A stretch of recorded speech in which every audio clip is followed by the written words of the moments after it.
Okay, this session, I mentioned it already. It's called Stronger, Faster, and Smarter. How can artificial intelligence make this happen? How can it help us improve both productivity and efficiency? Kevin.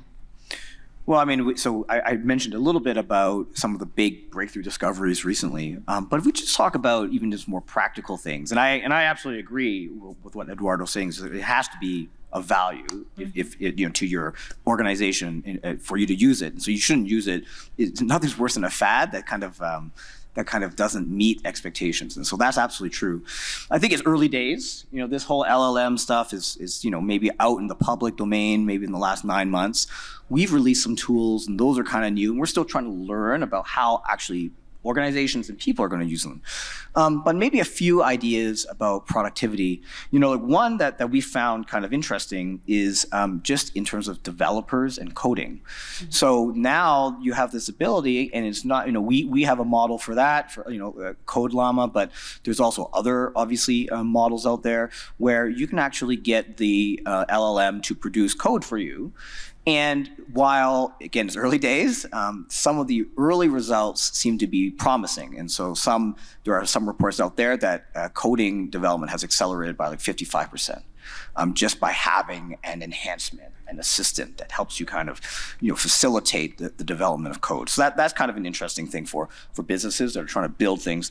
Another one, and again, this is very early days, but we're starting to use some of our AI technology to help marketers and help advertisers create ads more efficiently. And so the feedback, and this is still anecdotal, but the early feedback we have from advertisers and marketers is that has actually freed them up time to focus less on the actual copy or the look and feel of a particular digital ad, but really focus on ideation and focus on strategy, which is sort of where the value add is for a lot of the ad campaigns. And so that's been interesting feedback to get.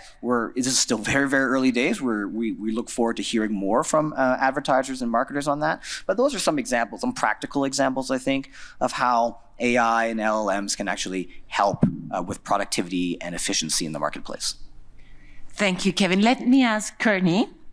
Would you share with us, Courtney, some examples of industries or fields where artificial intelligence has had an impact on productivity? Sure. Well, I can talk about HR because that's where our field is. I think it's had massive impacts. Particularly, we start in the beginning of the employee process where you're having recruitment.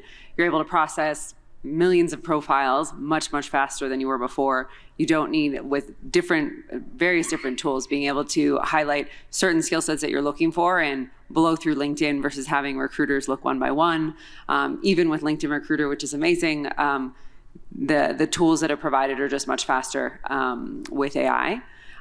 Additionally, past that, you're able to do many more case studies or tests of whether it be a developer you're hiring or case studies for other roles, being able to process through those so you don't have to have people looking at the tests necessarily in order to move them through the next stage of the process. Then you move an employee into the company, and there's tons of data that you're collecting every day about employees, whether it be their attendance, their salaries, if they're taking surveys on whether they're happy or not related to their work environment, as well as their interaction on platforms like Slack or Microsoft Teams, using all that data to then predict what are employees that might have issues with, Spanish words are coming to my head, mental health, bienestar, mental health, salud mental, as well as potential churns of employees as well. If they're less interactive in the community, if they're obviously scoring lower in their performance reviews, all of this data, rather than having an HR analyst overlook it and do it when they're asked, it's sort of constantly always on and sending you recommendations on, hey, maybe a manager should check in with this employee. Maybe you should look at the workload of this person. And I think that's really important for organizations because at the end of the day, we sell more products because the employees that we have are the ones that are there making that happen. And the happier they are, the more productive they are, the better results your company is going to have. And then in payroll, we're actually investing in some interesting things there where we're able to better predict errors for your payroll specialist who's running payroll for you, right? So instead of the error actually happening and then Eames showing up at your front door giving you a multa a year later, we're able to say, hey, this movement that you did here doesn't match kind of what you did in the last 3 months. Maybe you should look at it before you actually make that change. Okay, thank you, Courtney. When you mentioned mental health, for some reason you stared at me. So you know me. Okay. Yeah, Another panel. We do know each other. Is there anything you would like to add in terms of productivity, efficiency, Eduardo, Alejandro? Yeah, of course. I think that as maybe some of you have been in government before, one of the things that we seriously suffer is just the amount of work that some of public servants have to go through, particularly in the people that do front-facing with citizens. So a lot of the processes that we build are built to be limited by the capacity that we have to process those requests by citizens. So one of the places I do see a ton of opportunity, I oversee most of government procedures here in Mexico City, what we call trámites. And the idea for us is always giving the tools for those public servants to be much more productive at processing all of the requests of the citizenry and a lot of the projects that we have to oversee. I think government is severely capped by the amount of human capital that we have, the amount of time those people have. So tools like that and many other things that go not just from AI, but really just basic process improvement, process management, digitization of processes, and AI at the end of the day are the things that we see as maybe one of the first steps to go through to improve outcomes for citizens. Thank you very much. Alex. I would add one that I think is fascinating. So imagine we distributed a WhatsApp chatbot where it basically interviews people from the city. It asks, hey, first of all, what are some of the main issues that you find in your neighborhood? And people can reply on a voice note. First, like big change actually, because speaking about democratization, then you don't have the barrier of writing and you can really talk. And you can talk for a minute about what's the issues of your neighborhood. The richness of that minute is huge. And then you multiply that by 100,000 people in the city that reply to that. And then the chatbot is smart, then listens to the problem and asks a follow-up question, which is, okay, so the main issues that you find are A, B, and C. Let's talk about A. And have you thought about any solution that your community or the authorities could implement to help with that problem? And then you get the person, again, another minute of talking, yeah, I think they should do this, or they could do that, or we could do this, or we could do that. Then you have a aggregation engine using the new capabilities of LLMs. And this is not science fiction. Actually, we have a prototype for this. To aggregate all this information that previously would be completely impossible to process, the richness of information that you have there, it's basically sort of the holy grail of public policy in a way, right? Because you have all your population or a huge sample telling you what their issues are, but in their words with all the richness of that minute of talking, and then proposals of what solutions they think, like bottom up, could help. And you have an aggregation engine that allows you to analyze that and of course then get other inputs in and act on that. I think that's an amazing area of application on how governments can communicate and listen to people. And I can just wonder that in the next 5 years, we're going to be seeing a lot of that. And of course, 2024, I think Kevin was telling me, more than 1 billion people will have elections in the next year. So this type of new technology for communicating and listening to people and aggregating this type of information, I think it's just an amazing area of opportunity for the application of this technology. Thank you for sharing that example. I think we all agree here that ethics are crucial in this context. So, Kevin, what are the key the considerations that should be considered? Well, the things that should be considered actually to have an ethical and a responsible use of artificial intelligence. Excuse me. Yeah, I think the responsibility piece is very important.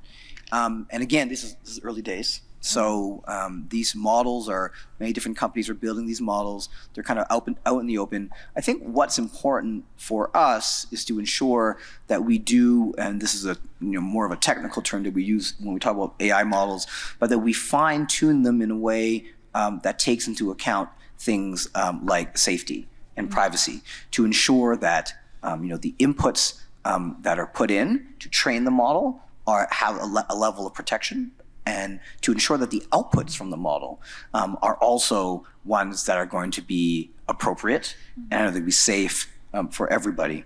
And so we do a couple of things we do many different things to do that. But one of the examples is we do a lot of red teaming. It's a term where we get both internal and external people to just basically try to prompt the LLM to get it to do things that are, like, say things that are maybe inappropriate, and try to learn from that before we release it into the public. So we try to tune the model that way, right? We try to do some red teaming on that. We also, for image generation, so images that are generated by an AI, we want to put watermarks in there. So it's very clearly identified that this is not a real image. It's an image created by an AI.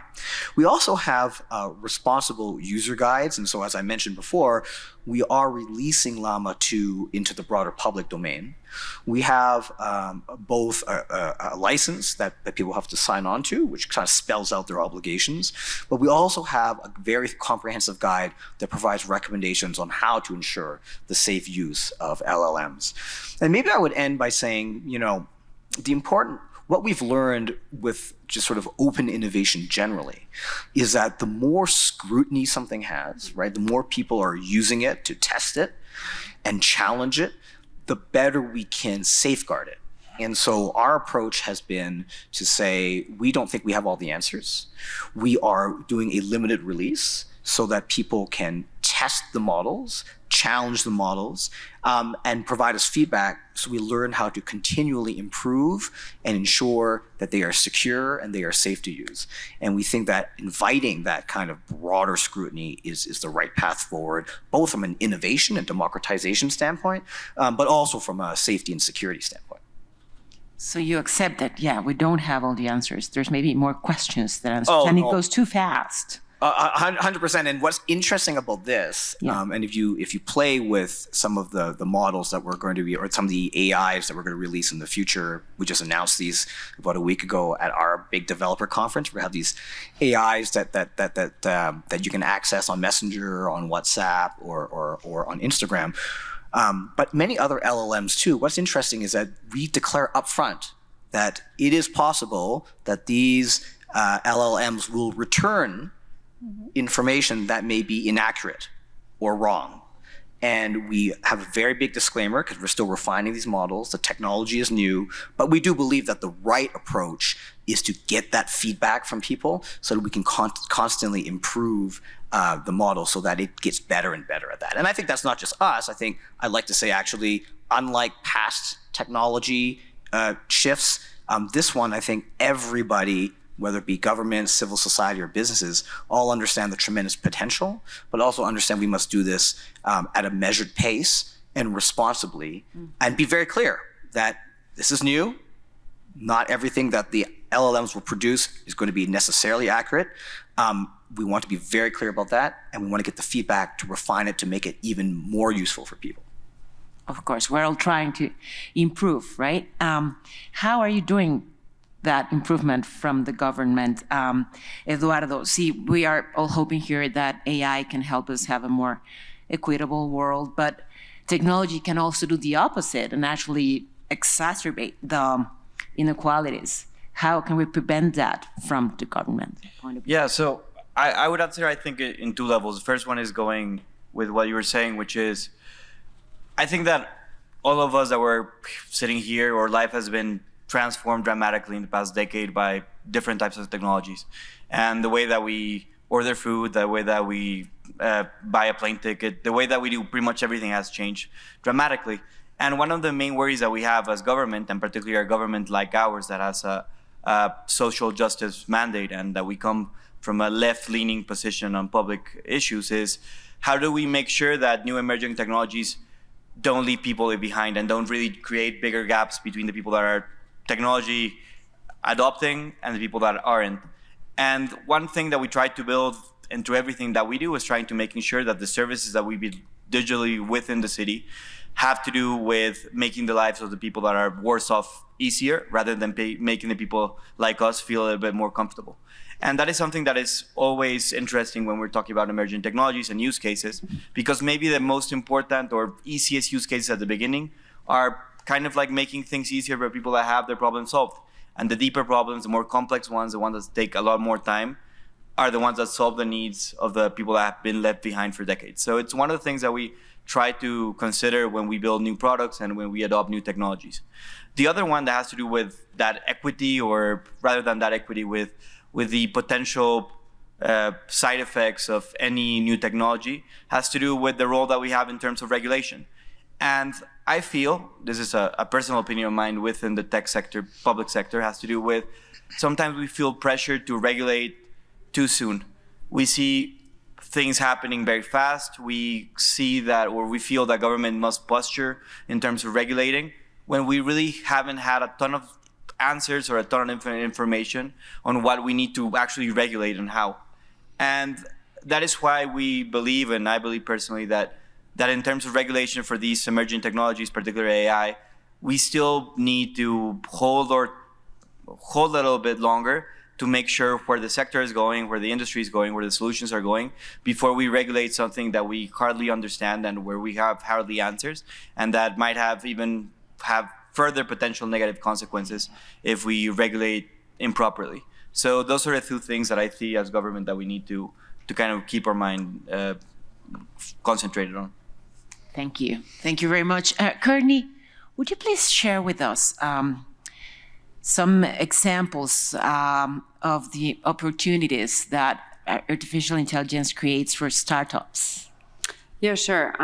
Speaking again, it's easiest to speak in our own context, because there's across all areas in our company, we're using AI. And I would say a year and a half ago, we weren't. And that's not just my startup, that's every startup I know that's in Y Combinator, 500 startups, and in the greater startup community. So from the marketing side, I mean, writing articles has become extremely efficient now.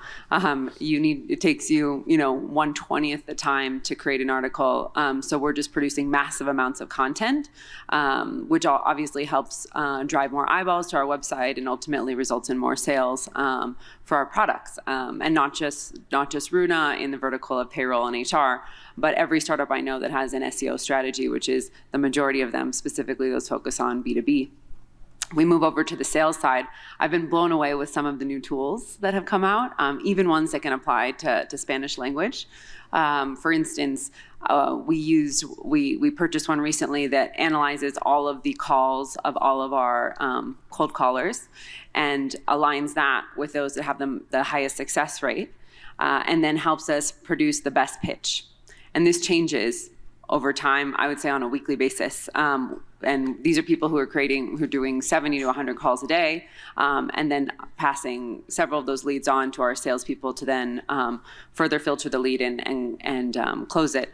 And just certain words that are popping out that really connect with the customer, and seeing that trend across multiple business development representatives, and therefore improving our pitch and our top of funnel. That same tool also applied to emails and email templates as well, so that we're really, putting our best foot forward in terms of how we're speaking to the customer, putting words that are interesting on the page, trying to connect faster, and ultimately see if there's a sale there. In our development area, AI tools are making our developers much more efficient. They are able to produce much more code. We haven't needed to hire new developers, just make our existing developers more productive with interesting tools. And that applies not just to the writing, but also the QA of code as well. And then lastly, in the customer service area, we are able to produce many more articles that create self-help for our customers in our self-service center by analyzing the chat conversations that we have every day through an application, and then using another tool to help us write an article automatically. So it's dramatically reduced the amount of time we need to require from a customer service agent to write articles, but then also just doing the homework on what articles should we be writing. And then articles that are getting less love in our resource center, pushing those to us to then review and see if they're really useful, and if we should be rewriting those. So end to end, I could go on and on. Business intelligence, finance, they're all using tools. I think it's a company initiative really to find a way to use AI. And I think if you really delve into the thousands of tools that are out there for your department, you'll find one that's economic and has huge impact. Okay. So I'm thinking if this helps you to sell more, so we all buy more and we consume more, and how is that sustainable? Anyone? No, I mean, we also have happier customers because of it as well. So I would say better answers to your questions. I mean, the reality is, I will just say it, in B2B sales tools in Latin America, I think we have a long way to go. So I'm not worried about us being saturated. But ultimately, it's a survival of the fittest again, right? Like the best tools will win and other ones will fall off. I mean, not all tools that we've tried, we've stayed with. I think it allows you to kind of test faster and move on to the ones that fit your organization. I think you'll also have a lot more specialization, as we're seeing, on specific verticals. I mean, some of the tools that I've seen in sales, I was like, I didn't even know that was a vertical inside the sales process. But when you look at the impact it can have on results, it's really quite fascinating. So maybe it is not necessarily consuming more, but consuming better. Right? Okay, so that's a way to empower startups. How can this technology empower communities? You already gave us some good examples, Alex, but I'm sure that you have some others. I really think I gave two of the areas that I think are most relevant. So healthcare and government services. I could build on that. However, I think I would also like to just add to my colleague here, Clark's comment, which is on the note of inclusive growth. I think this technology is definitely two-sided, and there's many things that we can do for making it good for democratization and leveling the playing field.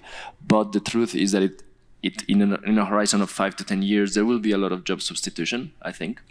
And what I've seen working with in Prosperia, we've worked with more than 10 countries in Latin America, helping them with their social protection systems. It's clear that the question of as technology gets more prominence in the production function between labor and capital, then we'll have to think deeply on different mechanisms and better mechanisms for wealth distribution, because labor has been one of the, if not the main mechanism for wealth distribution. So really governments will have to think more about stronger social security systems, thinking seriously about things like universal basic income or targeted basic income. And I think that's a huge discussion to have, and we can think about horizons, but rather to be only a technical optimist that I am, and I work on that. It's also very relevant to see in a horizon of 5 to 10 years that I do believe that we will see big changes in society, economic systems, and we do have to act on them.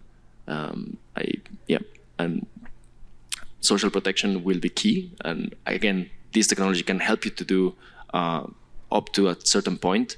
But speaking to Clark's comment before, we really have to think hard about our systems, not only just like the technology, but really the core of our systems, and we have to act on that as well.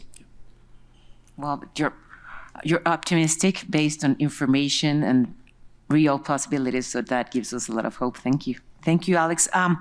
So let's focus on our region, North America, and let me ask you all, how can North American governments, industries, even universities or academic institutions collaborate to promote an equitable IA?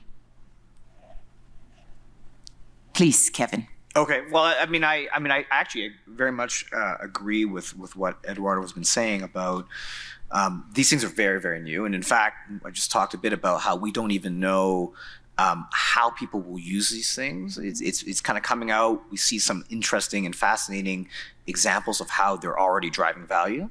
But I think it would be very premature to say, oh, well, we know exactly how this will unfold. I don't think anybody truly knows. And that's actually what's quite exciting about the technology and the rate of change. And so I agree that it's probably difficult and I used to work in the government as well back in Canada. I'm Canadian. I think it is difficult to foresee what all the applications will be and sort of where the gaps are.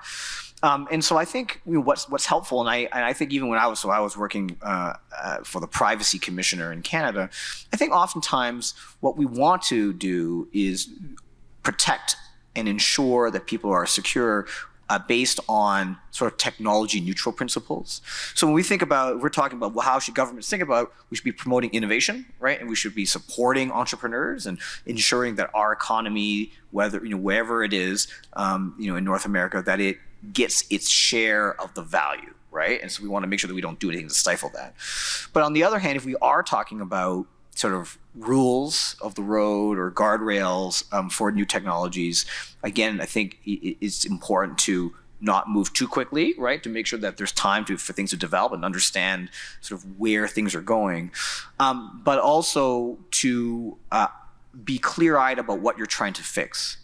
So if you have frameworks that are already technology neutral, that are based on principles about what you want to protect and that can apply to any kind of use case or any kind of technology, those are ideal because you don't keep on changing things just to try to sort of match the trend or what's the trendy topic at any given moment. So this principle of making sure that the frameworks are principles based and technology neutral are super important.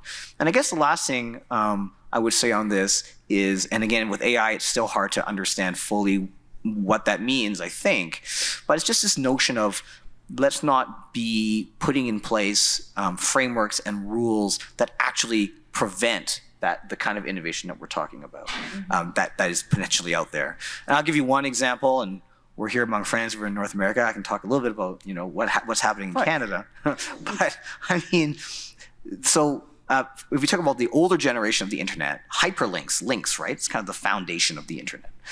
And the ability for you to share links with everybody freely and without any kind of friction is super important, because if you can't share links, you actually can't share information. And then largely the modern internet economy kind of stops working. In Canada, we actually have some legislation that would actually put a price on certain kinds of links. And that has actually created significant disruption in the e-commerce, in the internet marketplace. And so when we talk about rules that actually disrupt the very act of innovation, I think that's the kind of thing that we're sort of most concerned about. And again, and that's been very challenging. And I think for AI, we don't exactly know how things will evolve, but I think we should always be very mindful of doing things that have unintended consequences for the broader innovation economy. So you agree with Eduardo, this is happening too fast. And how hard to have the right regulation with such a speed, Eduardo? Yeah, and taking to Kevin's point, I think most regulation fundamentally is based on trying to fix something or prevent something negative from happening. And so far, I think that we really need to figure out what things we need to prevent or what things we wish to prevent or fix. And it's not clear yet. So that is what I would tell to a lot of my government colleagues that do regulation, which is we need to get our priorities straight in trying to first understand what the impacts are before trying to regulate just to regulate and be performative about being proactive in regulation of new technologies. That is something that I feel strongly about, because not just only hampering innovation, but also sometimes those rules might even be problematic, because if they don't fully fulfill their role that they should have in the future, sometimes they're going to say, but you already have them in place. And there won't be any traction to modify them when the actual need arises or when the actual problems start, because people are going to say, yeah, we already have regulation on that. And I think the traction for a second round of regulation will be much harder than for the first one. That's one part. And just going back on the region, which was the start of the discussion, one thing that I do feel completely optimistic about is the opportunity for the region to integrate itself in terms of industrial policy and tech, which is one of the things, if we're thinking about many of the negative possibilities that might or might not happen, what I do believe is that the sector will continue to grow, and that sector will need more manufacturing of highly specialized parts And I think that Mexico has a tremendous opportunity, as probably half of the discussions within this forum have been, in terms of integration for industrial policy, for the creation of the components that are going to build the backbone of the infrastructure of the AI of the future. And that is something that I feel very optimistic about, regardless of the particular outcomes of the products themselves. And that is something that I wish that we as a country started doing as fast as possible, which is making sure that we can build those productive links within the country to build that infrastructure of the future. And just piggybacking a little bit on Alex's response, that is also a way in which I see that we can maybe mitigate some of the cost of loss of labor in some sectors, which is if we can make ourselves a product of specialized capital to build that infrastructure, it's something that might compensate the loss of some workers in some sectors that are going to be hampered, or maybe their jobs will be a little bit redundant based on the products themselves. Okay. Please, Courtney. Can I add something? Of course. I think, at least from the startup community, AI is like the next internet. So this is like the biggest thing that's happening. Like the next Googles, the next Facebooks, the next Amazons are coming out of this wave. And so for me, I think a key role are universities. The more universities can infiltrate, the day-to-day kind of, obviously there's a curriculum we all have to take, but the elective classes, the more influence they can have on how this is being transformed today and really get on the ground knowledge of this evolving real time. I think, the sooner they'll become accustomed to it, the sooner they'll start thinking about it. And it's really not like AI or not. I think AI will become part of every business and it'll make them faster and better. And hopefully, more positive impact as well. So I think, just getting them more knowledgeable about the space. There's so much learning happening every day, and it's all on the internet, and everyone's available for talks and discussions. And I think those discussions are really what need to be happening in order to push the space forward. I can tell that Alex wants to say something about it. You want to add something? Yes, you're good at this. Yeah, so I spent 6 years in Boston. I did my master's and PhD in Boston. And I think one of the things that the US and Canada do great, and Mexico not so much, is that they build amazing tech hubs. And tech hubs are, in my opinion, the best mechanism to enable these rich interactions and synergies between academia, industry, and government. And that's something that we have some, of course, but it could be, and we've tried here in Mexico, even I founded the international meeting on artificial intelligence in Mexico, where we tried to put together industry and academia. But that's lacking, I think. So we could have something like what the Bay Area is, or like what Boston is in the US, which is amazing. In Mexico City, Guadalajara, it's supposed to be the Silicon Valley of Mexico City, of Mexico, but I think it's not quite. So I think there's a huge area of opportunity, and we should not lose sight that that's the main mechanism by which the US and Canada enable this very rich interaction and really driving innovation between having in the same place corporations, startups, universities, and even perhaps government. And that would be the case, for instance, in Mexico City, which is the center, also the political center of the country. No? Oh, I totally agree with you. We need those three together to have the right environment to promote innovation. Let me drop this and ask you. No, do you really believe that this wave, that's the way Courtney describes it, that this new wave can help us create a more sustainable and equitable world? Do you really see that? All of you. It's a big one. Oh yeah, it is a big one. I will try a partial answer, and I hope others will fill in the blanks. Look, And sorry, let me just add something. What do you see in the horizon that could stop us from reaching that goal?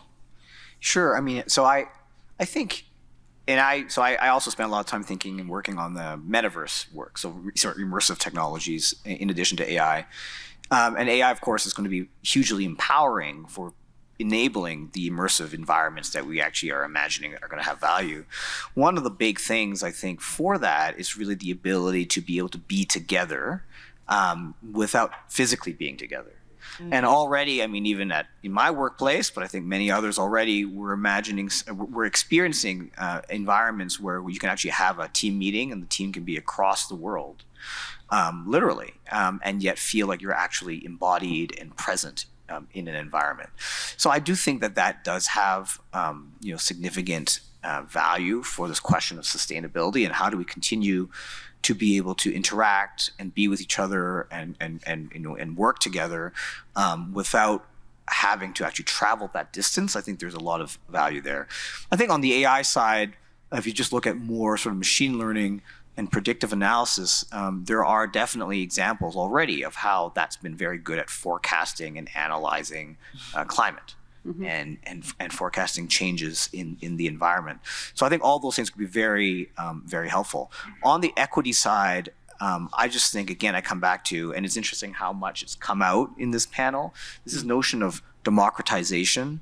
I think if you look at the whole trend line of technology that goes back centuries, every time there's a significant revolutionary shift in technology, it has been, it doesn't happen all at once, of course, and things kind of, come in fits and starts, but the overall arc has always been that there is more opportunity at the end of the day for more people, and I think that's a very it's optimistic, but I think it also has been borne out by historical precedent.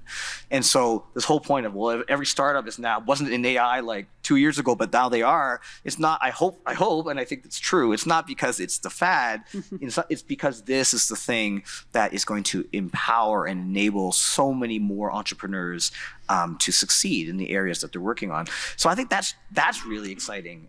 And so we again have to be mindful of that enlargement of the economic pie for everyone, which you can't see right away, but over the course of time, that is actually what technology tends to do, and that's really exciting for me. Correct. Yeah, and I think when we think about a social security net, I think it addresses a lot of healthcare and education for the bottom of the pyramid. And I think whenever you read anything about AI and different AI tools that are coming about in companies, there's so much happening in education. We gave the example of being able to have adaptive learning through a screen for one person individualized. The internet already did something for bringing education online and democratizing it. AI is taking it one step further. Healthcare, we've also spoken about on the panel that telemedicine is the way to bring healthcare to the bottom of the pyramid. Internet is a piece of that, but AI is a huge part of that. Looking at data sets and being able to see trends, and then within the individual and within populations as well. So when I look at what is good for the world, I do think about those two pieces as really pivotal, and I think AI is right in the center of both of them.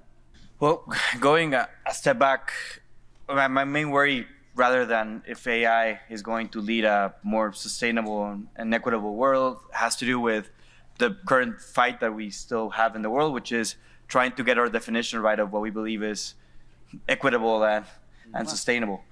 And I think I work in government, and not only that, but I'm a big believer in the power of the public sector to implement change in the world.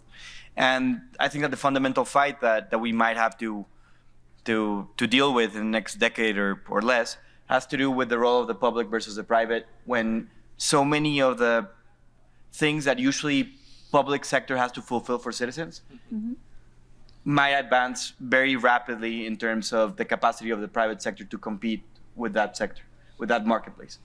I believe that government and the public sector should keep a fundamental role in providing some of the most basic access to rights, from healthcare to education. And I think one of the biggest fights that we're going to have is particularly that tension between new solutions coming out of the private sector that can be a little less risk averse in terms of outcomes, versus just how much slower in terms of risks we need to move when you're dealing with government. So that tension between new services coming from the private sector being more advanced, more sophisticated, even with their caveats, with their potential negative effects, versus government feeling a little bit more like a little turtle chasing behind to provide those services. So that tension of where the responsibility lays to provide some basic things in the world, in any society, I think is going to be one of the fundamental questions between the rise of AI and the interaction between the private and the public. So yeah, how hard to be both responsible and fast. I mean, fast enough to chase this technology. Alejandro. Yeah, I guess very quickly, I think what we are sure about is that AI will generate value, also some risks, but value for sure. But there's nothing that tells me that the natural course of things will make that value be shared in an equitable manner. I think that is more not on the tech, but it's more on how humans organize ourselves. It has to do with political systems. It has to do with economical and political systems. And I think if we want it to be a mechanism for a more equitable society, we have to fight for it. We have to make it happen. It's not going to happen naturally, and we have to be very intentional about it. How can we fight for it? How can we make it happen? Well, I don't have the answers for that, but for sure, well, one of these is really put at the forefront the role of not only the markets, but mechanisms for social welfare that I think will have to have a more prominent role in the future. But again, I don't have those answers. I just think that for sure we will need to discuss that and make things happen. It's not going to be just the natural course of the evolution because there are incentives, right? So the incentives for capturing this value are huge, and we've seen that in the past as well. And I think it's going to be a huge line of debate, societally wise, in the next maybe 5, at most 10 years. Yeah. So I guess you all agree that, yes, artificial intelligence can give us, or is already giving us, better education, better health, but in order to have better individuals, better communities, and a better world, that is a human decision. That depends on the decisions we all make. Sure. Yeah. And those tend to be the hardest problems, not the tech. I agree. Do you all agree? Is there anything you would like to add? Our time is almost off. So go ahead, Kevin. Well, I just think that's absolutely right. And I can't speak for the world or broader issues beyond tech.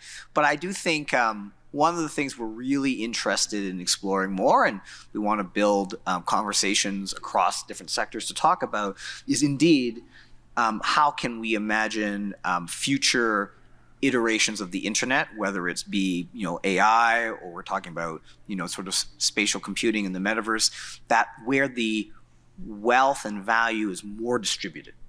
So I think you're right. There's been some companies, and I think Meta is one of them, that's benefited a lot from Web 2.0. I think what we're hoping to achieve is to bring about a much more distributed creator economy in the future, where entrepreneurs that are building things, but also people that are being creative and adding new value in digital environments are going to benefit. So I'll give you 2 examples. I think on the metaverse, we very much believe that what is most beneficial to most people is an interoperable metaverse, where it's not just Meta's metaverse, or I'm going to make it up, but like Apple's metaverse or Microsoft's metaverse. It's a metaverse for everybody. And in order for that to work, we actually have to be able to, the systems have to be able to talk to each other. We have to be able to share and port digital assets across these systems. So if you're building for one ecosystem, it actually applies to the entire metaverse. So that's how we think we can enlarge the economic pie. And the second one is AI. There are a few more proprietary models where if you want to use their LLMs, you have to actually get a paid license with them, a commercial license with them. In what we think, actually, and we've done this for many, many years now with our foundational research in AI, is to always make that available to the public. And we think by doing that, including our LLMs, we're going to give as many people the opportunity to benefit from this democratization of value as possible. And that is already a change, so that no one is left behind. Anything you would like to add?